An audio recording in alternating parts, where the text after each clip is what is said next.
Author news நேயர்களுக்கு வணக்கம். நான் கவிபாரதி. தலைப்புச் செய்திகளை காணலாம். சீனாவை தொடர்ந்து இந்தியாவிலும் பரவ தொடங்கிய HMPV வைரஸ் தொற்று. பெங்களூரில் 2 குழந்தைகளுக்கு பாதிப்பு ஏற்பட்டிருப்பது பரிசோதனையில் உறுதி. சட்டமன்ற ஜனநாயக மரபை மீறுவதையே வழக்கமாக கொண்டிருக்கும் தமிழக ஆளுநர். முதலமைச்சர் ஸ்டாலின் கடும் விமர்சனம். ஆளுநருக்காக அவை மரபுகளை மாற்ற முடியாது.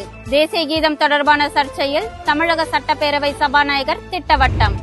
தேசிய கீதத்தை அவமதிக்கும் எண்ணம் தமிழக அரசுக்கு ஒருபொழுதும் இருந்ததில்லை. ஆளுநர் தான் சட்டமன்ற மரபுகளை மாற்ற முயற்சிக்கிறார் என அமைச்சர் சிவசங்கர் குற்றச்சாட்டு.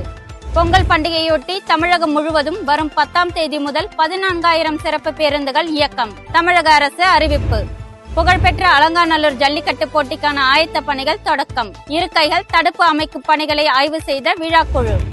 செங்கம் அருகே அரசு தொடக்கப் பள்ளியில் தொலைக்காட்சிகள் மற்றும் கணிப்பொறிகள் திருட்டு. தடயவியல் நிபுணர்கள் உதவியோடு கொள்ளையர்களை பிடிக்க போலீஸ் தீவிரம். இனி தொடர்வது விரிவான செய்திகள்.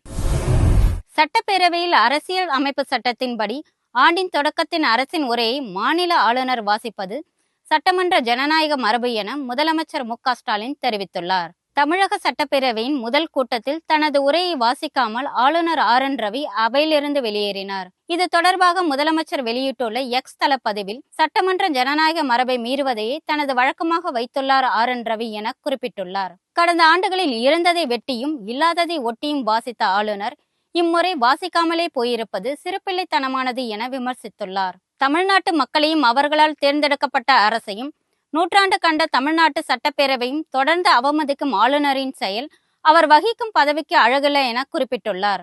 தனது அரசியல் சட்ட கடமைகளை செய்யவே மனமில்லாதவர் அந்த பதவியில் ஏன் ஒட்டி கொண்டிருக்க வேண்டும் என்பதே அனைவரது மனதிலும் எழும் வினா என்றும் முதலமைச்சர் தனது எக்ஸ் தள பதிவில் பதிவிட்டுள்ளார். இதற்கு கண்டனம் தெரிவித்துள்ள போக்குவரத்து துறை அமைச்சர் சிவசங்கர் தமிழக சட்டமன்றத்தின் மரபுகளை மாற்ற ஆளுநர் முயற்சிப்பதாக குற்றம் சாட்டியுள்ளார். சட்டப்பேரவை வளாகத்தில் செய்தியாளர்களிடம் பேசிய அவர் அரசின் சாதனைகளை வாசிக்க மனமில்லாமல் வழக்கம் போல் ஒரு நாடகத்தை ஆளுநர் அரங்கேற்றி உள்ளார் என விமர்சித்தார்.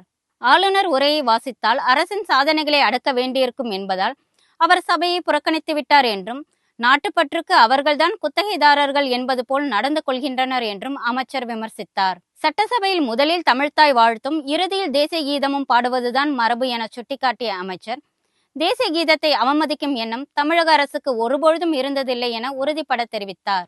தேர்ந்தெடுக்கப்பட்ட அரசை விட தான் பெரியவர் என்ற மனநிலையில் ஆளுநர் செயல்படுகிறார் என அமைச்சர் குற்றம் சாட்டினார். தேசிய கீதம் பாடும் வரை காத்திருக்காமல் தேசிய கீதத்தை அவமதித்ததே ஆளுநர் RN ரவிதான் என்றும் விமர்சித்தார். ஆளுநர் சொல்கிறார் என்பதற்காக சட்டமன்ற மரபுகளை எல்லாம் மாற்ற முடியாது என தமிழக சட்டப்பேரவை தலைவர் அப்பாவு திட்டவட்டமாக தெரிவித்துள்ளார். தமிழக சட்டமன்ற கூட்டத்தொடர் இன்று தொடங்கிய நிலையில் இக்கூட்டத்தொடரை வரும் 11ஆம் தேதி வரை நடத்தலாம் என சபாநாயகர் தலைமையிலான அலுவல் ஆய்வுக்குழு கூட்டத்தில் முடிவு செய்யப்பட்டிருக்கிறது. இது குறித்து செய்தியாளர்களிடம் பேசிய பேரவைத் தலைவர் அப்பாவு அண்ணா பல்கலைக்கழக வேந்தரும் மாநில ஆளுநருமான ரவி பேச எழுந்தபொழுது அதிமுக உறுப்பினர்கள் முழக்கம் எழுப்பினர் என்றும் கலவர நோக்கத்துடன் செயல்பட்டதால் தான் அவர்களை வெளியேற்ற உத்தரவிட்டதாகவும் கூறினார். சட்டப்பேரவையில் தேசிய கீதம் தொடர்பாக இதுவரை எந்த ஆளுநரும் இப்படிப்பட்ட ஒரு பிரச்சனையை உருவாக்கியதில்லை என கூறிய அவர் உரையாற்ற வரும் ஆளுநருக்கு பேரவையில் கருத்து சொல்ல அனுமதி இல்லை என தெரிவித்தார். ஆண்டின் முதல் கூட்டத்தொடரின் பொழுது கொடுத்த உரையை ஆளுநர் வாசிப்பது சம்பிரதாயம் என அவர் குறிப்பிட்டார்.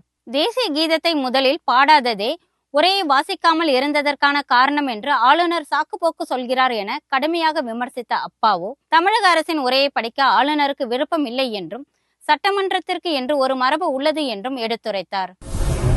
தமிழக அரசின் புதுமை திட்டங்களால் பள்ளி கல்லூரி விடுதிகளில் மாணவ மாணவியரின் எண்ணிக்கை அதிகரித்துள்ளது என பிற்படுத்தப்பட்டோர் நலத்துறை அமைச்சர் மெய்யநாதன் தெரிவித்துள்ளார். திருவாரூரில் உள்ள ஒரு தனியார் அரங்கில் மிகவும் பிற்படுத்தப்பட்டோர் மற்றும் சிறுபான்மையினர் நலத்துறை கல்வி விடுதி பணியாளர் நலசங்கம் சார்பில் நடத்தப்பட்ட மாநில மாநாட்டில் விடுதிகளில் காலியாக உள்ள சமையலர் காப்பாளர் பணியிடங்களை நிரப்ப வேண்டும் என்பது உள்ளிட்ட 6 அம்ச கோரிக்கைகளை வலியுறுத்தி தீர்மானம் நிறைவேற்றப்பட்டது. இந்த மாநாட்டில் சிறப்பு விருந்தினராக பிற்படுத்தப்பட்டோர் நலத்துறை அமைச்சர் மெய்யநாதன் பங்கேற்று பேசினார். விடுதி சமையலர் காப்பாளர் காலி பணியிடங்களை நிரப்புதல் குறித்து முதல்வரின் கவனத்திற்கு கொண்டு செல்லப்படும் என அவர் அப்பொழுது குறிப்பிட்டார். 10 ஆண்டுகளாக உயர்த்தப்படாமல் இருந்த விடுதி உணவு கட்டணத்தை முதல்வர் உயர்த்தி கொடுத்துள்ளார் என சுட்டிக்காட்டிய அமைச்சர் 1300 விடுதிகளிலும் 10,50,00,000 ரூபாய் மதிப்பீட்டில் CCTV கேமரா பொருத்தப்படும் என்றும் 1,39,00,000 ரூபாயில் விடுதி பயன்பாட்டிற்கான பாத்திரங்கள் வாங்கப்படும் என்றும் கூறினார்.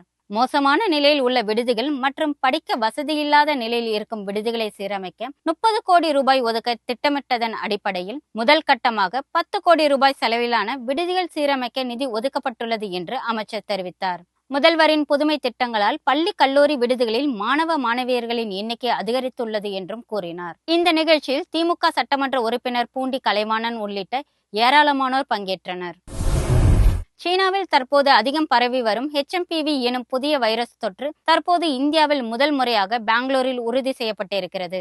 அங்குள்ள 2 குழந்தைகளுக்கு HMPV பாதிப்பு உறுதி செய்யப்பட்டுள்ளதால் அது குறித்து விழிப்புணர்வு நடவடிக்கைகள் முடுக்கிவிடப்பட்டுள்ளன. HMPV எனப்படும் புதிய வகை தொற்று தற்போது சீனாவில் பரவி வருகிறது.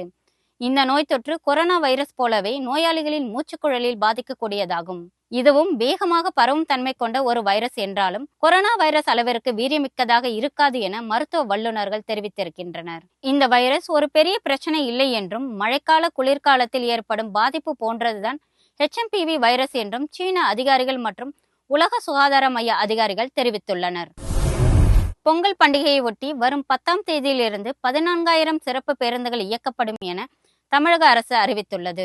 இது குறித்து செய்தியாளர்களிடம் பேசிய போக்குவரத்து துறை அமைச்சர் சிவசங்கர், பொங்கல் பண்டிகையொட்டி சென்னையிலிருந்து பிற மாவட்டங்களுக்கு இடையேயும் சிறப்பு பேருந்துகள் இயக்கப்பட உள்ளதாக கூறினார். வரும் 10ஆம் தேதி முதல் 13ஆம் தேதி வரை வழக்கமாக இயக்கப்படும் 8,368 பேருந்துகளுடன் கூடுதலாக 5,736 பேருந்துகள் என மொத்தம் 14,000க்கும் மேற்பட்ட பேருந்துகள் இயக்கப்பட இருப்பதாக தெரிவித்தார். கோயம்பேடு, கீழாம்பாக்கம், மாதவரம் ஆகிய 3 பேருந்து நிலையங்களிலிருந்து பல்வேறு ஊர்களுக்கு பேருந்துகள் இயக்கப்படும் என கூறிய அவர், பொங்கல் பண்டிகைக்காக மொத்தம் 7,75,000 பேர் வரை சென்னையிலிருந்து மற்ற மாவட்டங்களுக்கு பயணம் செய்வார் என எதிர்பார்க்கப்படுவதாக கூறினார். இதேபோல் பொங்கல் பண்டிகை முடிந்து சென்னை திரும்ப வசதியாக 15ஆம் தேதி முதல் 19ஆம் தேதி வரை வழக்கமாக இயக்கப்படும் 10,460 பேருந்துகளுடன் சிறப்பு பேருந்துகளாக 5,340 பேருந்துகள் என மொத்தம் 15,800 பேருந்துகள் இயக்க முடிவு செய்யப்பட்டுள்ளதாக அமைச்சர் தெரிவித்தார். புகழ்பெற்ற அலங்காநல்லூர் ஜல்லிக்கட்டு போட்டி வரும் ஜனவரி 16ஆம் தேதி நடைபெற இருப்பதை ஒட்டி அதற்கான ஆயத்த பணிகள் தொடங்கியிருக்கின்றன. தமிழர் திருநாளான பொங்கல் பண்டிகையை ஒட்டி நடைபெறும் இந்த பாரம்பரிய விளையாட்டு போட்டியை காண உள்ளூர் மட்டுமின்றி வெளி மாவட்டங்கள், வெளிநாடுகளிலிருந்தும் ஏராளமானோர் மதுரைக்கு வருகை தருவார்கள். அதனை கருத்தில் கொண்டு ஜல்லிக்கட்டு நடக்கும் வாடிவாசல் முன்பு பார்வையாளர்கள் அமர்ந்து விளையாட்டை கண்டுகளிக்க வசதியாக தடுப்புகள் மற்றும் இருக்கைகள் அமைப்பு பணி நடைபெற்று வருகிறது. பல அடுக்குகளை கொண்டதாக இருக்கைகள் அமைக்கப்படுகின்றன. இந்த பணிகளை விழா குழுவினர் பார்வையிட்டனர். இதனால் அலங்காநல்லூர் ஜல்லிக்கட்டு போட்டி இப்பொழுதே களை கட்ட தொடங்கியுள்ளது. செங்கம் அருகே ஆண்டிப்பட்டி கிராம அரசு தொடக்கப்பள்ளியில் தொலைக்காட்சிகள் மற்றும் கணினி உபகரணங்கள் திருடப்பட்ட சம்பவம் பரபரப்பை ஏற்படுத்தியுள்ளது. சனி ஞாயிறு விடுமுறைக்கு பிறகு தூய்மை பணியாளர் இன்று காலை அப்பள்ளிக்கு சென்றபொழுது கதவு பூட்டு ஆகியவை உடைக்கப்பட்டிருப்பதை கண்டு அதிர்ச்சி அடைந்தார். பின்னர் இது குறித்து பள்ளி தலைமை ஆசிரியர் நமச்சிவாயம் செங்கம் காவல் நிலையத்தில் புகார் அளித்தார். 2019ஆம் ஆண்டில் தமிழக அரசின் பள்ளிக்கல்வித்துறையால் இப்பள்ளிக்கு வழங்கப்பட்ட 32 மற்றும் 40 அங்குல தொலைக்காட்சிகள், சமீபத்தில் வாங்கப்பட்ட கணிப்பொறி உள்ளிட்ட புதிய உபகரணங்கள் ஆகியவற்றை மர்ம நபர்கள் திருடி சென்றுள்ளனர். வனப்பகுதி வழியாக நுழைந்த மர்ம நபர்கள் மிகவும் தந்திரமாக இந்த திருட்டு சம்பவத்தை அரங்கேற்றி இருக்கிறார்கள் என அப்பகுதி மக்கள் தெரிவித்தனர். களவு போன பொருட்களின் மொத்த மதிப்பு சுமார் 2 லட்சம் ரூபாய் இருக்கும் என தெரிகிறது. இந்த கொள்ளையில் ஈடுபட்ட நபர்களை தடயவியல் நிபுணர்கள் குழுவின் உதவியோடு காவல்துறை தேடி வருகிறது. தென்காசி மாவட்டத்தின் 6வது மாவட்ட காவல் கண்காணிப்பாளராக அரவிந்த் இன்று பொறுப்பேற்றுக் கொண்டார். கடந்த சில ஆண்டுகளுக்கு முன்பு தென்காசி மாவட்டம் திருநெல்வேலியிலிருந்து பிரிந்து புதிதாக உருவாக்கப்பட்டது. அப்போது மாவட்டத்தின் முதல் காவல் கண்காணிப்பாளராக சுகுணா சிங் பதவியேற்றார். அதன் பிறகு மேலும் சிலர் அப்பொறுப்பை வகித்தார்கள். இந்த நிலையில் தென்காசி மாவட்ட காவல் கண்காணிப்பாளராக இருந்து வந்த சீனிவாசன் சென்னைக்கு இடமாற்றம் செய்யப்பட்டதை தொடர்ந்து அவருக்கு பதிலாக திருச்சியில் பணியாற்றி வந்த அரவிந்த் தென்காசி மாவட்ட கண்காணிப்பாளராக நியமனம் செய்யப்பட்டார். அவர் இன்று தென்காசி மாவட்ட காவல் கண்காணிப்பாளர் அலுவலகத்திற்கு வருகை தந்தார். அவருக்கு காவல்துறை முறைப்படி அணிவகுப்பு மரியாதை அளிக்கப்பட்டது. பின்னர் அவர் தனது அறைக்கு சென்று தென்காசி மாவட்ட காவல் கண்காணிப்பாளராக முறைப்படி கையெழுத்திட்டு பொறுப்பேற்றுக் கொண்டார். படிப்பறிவு இல்லாத மற்றும் வயதானவர்களை குறிவைத்து ATM கார்டை மாற்றி பணத்தை கொள்ளையடித்து வந்தவரை காவல்துறையினர் கைது செய்தனர். தேனி மாவட்டம் பெரியகுளம் வடகரை பகுதியைச் சேர்ந்தவர் முனியாண்டி. அண்மையில் இந்தியன் வங்கி ஏடிஎம் இயந்திரத்தில் பணம் எடுக்க சென்றுள்ளார். ஏடிஎம் இயந்திரத்தில் பணம் எடுக்க தெரியாததால் அருகில் இருந்த நபரிடம் பணத்தை எடுத்து தருமாறு கேட்டுள்ளார். அந்த நபரும் பணத்தை எடுத்து கொடுத்துள்ளார். இந்த நிலையில் அடுத்த சில நாட்களில் முனியாண்டியின் வங்கி கணக்கில் இருந்து 1 லட்சம் ரூபாய் பணம் எடுக்கப்பட்டது தெரியவந்தது. இதனை அடுத்து முனியாண்டி வங்கி கிளையில் இது பற்றி முறையிட்டதோடு பெரியகுளம் வடகரை காவல் நிலையத்திலும் புகார் கொடுத்துள்ளார். முனியாண்டி கொடுத்த புகாரின் பேரில் இந்தியன் வங்கி ஏடிஎம் அறையில் இருந்த சிசிடிவி கேமரா பதிவுகளை ஆய்வு செய்த போலீசார் கோடேந்திரபுரத்தை சேர்ந்த அழகுராஜா என்பவர்தான் அந்த பணத்தை எடுத்தார் என்பதை கண்டுபிடித்தனர். இதையடுத்து அழகுராஜாவை கைது செய்து விசாரணை மேற்கொண்டதில் ஏடிஎம் கார்டுகளை களவாடி அனுபவமற்ற மற்றும் வயதானவர்களின் கார்டுகளை மாற்றி மோசடி செய்தது தெரியவந்தது. இதைத் தொடர்ந்து அவர் சிறையில் அடைக்கப்பட்டார். இதுபோன்ற நபர்களிடமிருந்து மக்கள் விழிப்போடு இருக்க வேண்டும் என்றும் காவல்துறையினர் அறிவுறுத்தினர்.